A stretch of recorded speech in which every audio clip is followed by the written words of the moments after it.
Hi ಎಲ್ರಿಗೂ ನಮಸ್ಕಾರ. ಇವತ್ತಿನ ರೆಸಿಪಿ ಬಂದು ತೊಂಡೆಕಾಯಿ ಡ್ರೈ ಫ್ರೈ, ಅದ್ರ ಜೊತೆಗೆ ರೊಟ್ಟಿ. ಇದನ್ನು ಮೊಸರು ಜೊತೆ ಟ್ರೈ ಮಾಡಿ, ತುಂಬ ಚೆನ್ನಾಗಿರುತ್ತೆ. ಇದಕ್ಕೆ ಬೇಕಾಗಿರೋ ಇಂಗ್ರೀಡಿಯೆಂಟ್ಸ್ ಬಂದು ತೊಂಡೆಕಾಯಿ, ಈರುಳ್ಳಿ, ಮೆಣಸಿನ್ಕಾಯಿ. ನಾನಿಲ್ಲಿ ಗಾಂಧಾರಿ ಮೆಣಸು ಅಂತ ಬರುತ್ತಲ್ಲ ಅದನ್ನು ತೊಗೊಂಡಿದ್ದೀನಿ.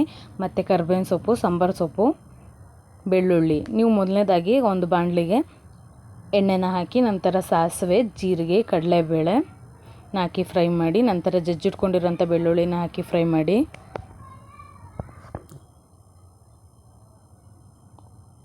ಗಾಂಧಾರಿ ಮೆಣಸು ಮತ್ತು ಕರ್ಬೇವಿನ ಸೊಪ್ಪನ್ನ ಹಾಕಿ ಫ್ರೈ ಮಾಡಿ, ಜೊತೆಗೆ ಹೆಚ್ಚಿಟ್ಕೊಂಡಿರೋಂಥ ಈರುಳ್ಳಿನ ಹಾಕಿ ಫ್ರೈ ಮಾಡಿ.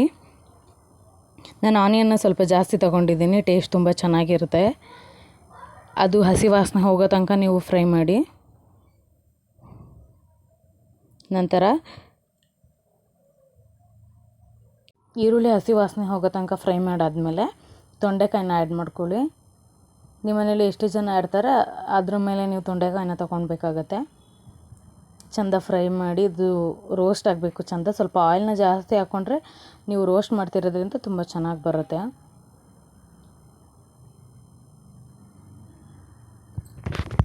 ಅದು ಚೆಂದ ಫ್ರೈ ಆಗ್ತಿದೆ. ಫ್ರೈ ಆದಮೇಲೆ ನೀವು ಅದಕ್ಕೆ ರುಚಿಗೆ ತಕ್ಕಷ್ಟು ಉಪ್ಪನ್ನ ಆ್ಯಡ್ ಮಾಡ್ಕೊಳ್ಳಿ. ನಂತರ ಒಂದು ಚಿಟಿಕೆಯಷ್ಟು ಅರಿಶಿನ ಪುಡಿನ ಹಾಕ್ಕೊಳ್ಳಿ.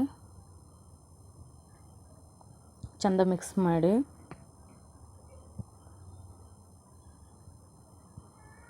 ನಂತರ ಕೊತ್ತಂಬರಿ ಸೊಪ್ಪು ಇರುತ್ತಲ್ಲ ಅದನ್ನು ಆ್ಯಡ್ ಮಾಡ್ಕೊಳ್ಳಿ. ಒಂದು 2 ಸೆಕೆಂಡ್ಸ್ ಚೆಂದ ಫ್ರೈ ಮಾಡಾದಮೇಲೆ ನಿಮಗೆ ತೊಂಡೆಕಾಯಿ ಡ್ರೈ ಫ್ರೈ ರೆಡಿ ಆಗುತ್ತೆ. ಇದನ್ನು ಮೊಸರು ಜೊತೆ ಟ್ರೈ ಮಾಡಿ, ತುಂಬ ಚೆನ್ನಾಗಿರುತ್ತೆ. ರೊಟ್ಟಿ, ಮೊದಲನೇದಾಗಿ ರೊಟ್ಟಿನಿಗೆ 1 ಕಪ್ಪು ಅಕ್ಕಿ ಹಸಿಟ್ಟನ್ನ ಹಾಕ್ಕೊತಿದ್ದೀನಿ. 1 ಮುಷ್ಟಿಯಷ್ಟು ಅನ್ನನ ಹಾಕ್ಕೊತಿದ್ದೀನಿ. ನೀರು ಹಾಕ್ಬಿಟ್ಟು ಚೆಂದ, ಅಂದರೆ ನೀವು ಯಾವ ರೀತಿ ನಾದ್ಕೊಬೇಕು ಅಂದರೆ ಚಪಾತಿನ ಯಾವ ರೀತಿ ನಾದ್ಕೊತೀರೋ ಅದೇ ರೀತಿ ನಾದ್ಕೊಬೇಕು. ಸ್ವಲ್ಪನೇ ನೀರು ಹಾಕ್ತಾ ನೀವು ನಾದ್ಕೊಂಬರ್ಬೇಕು. ಅಂದರೆ ಜಾಸ್ತಿ ನೀರು ಹಾಕ್ಬಿಟ್ರೆ ಆ ರೊಟ್ಟಿನ ತಟ್ಟೋದಕ್ಕಾಗಲ್ಲ, ಹಾಳಾಗಿ ಹೋಗ್ಬಿಡುತ್ತೆ.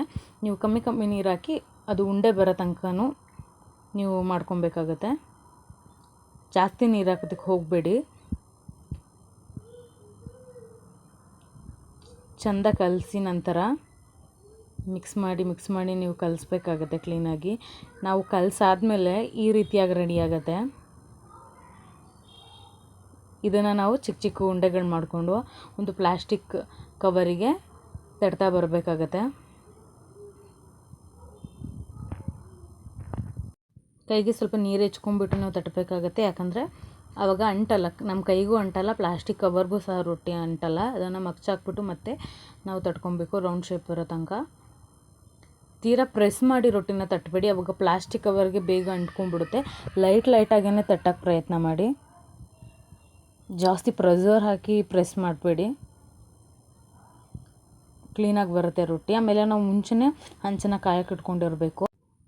ಕಾಯ್ದಿರೋ ಹಂಚಿಗೆ ತಟ್ಟಿಟ್ಕೊಂಡಿರೋಂಥ ರೊಟ್ಟಿನ ಹಾಕಿ 2 ಸೈಡು ಚೆಂದ ಬೇಯಿಸ್ಕೊಬೇಕಾಗತ್ತೆ.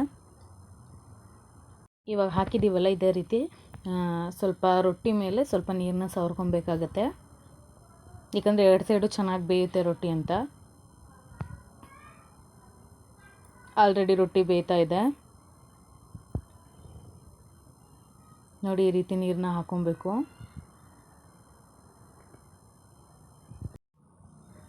ಇವಾಗ ರೊಟ್ಟಿ ಚೆನ್ನಾಗಿ ಬೆಂದಿದೆ ಒಂದು ಸೈಡು.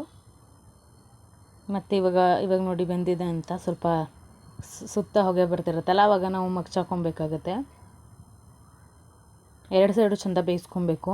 ನಿಮಗೆ ಕ್ರಿಸ್ಪಿಯಾಗಿ ಬೇಕು ಅಂದರೆ ಮಾಮೂಲಿ ಗ್ಯಾಸ್ ಮೇಲೇ ಹಾಗೆ ಬೇಯಿಸ್ಕೊಬೇಕಾಗತ್ತೆ, ಆವಾಗ ಕ್ರಿಸ್ಪಿಯಾಗಿ ಬರುತ್ತೆ. ಇದರಲ್ಲೂ ಮಾಡ್ಕೊಬೋದು, ಸ್ವಲ್ಪ ಸಾಫ್ಟಾಗಿ ಬರುತ್ತೆ. ನೋಡಿ ಈ ರೀತಿಯಾಗಿ ರೆಡಿಯಾಗಿದೆ. ಒಮ್ಮೆ ಟ್ರೈ ಮಾಡಿ. Thank you.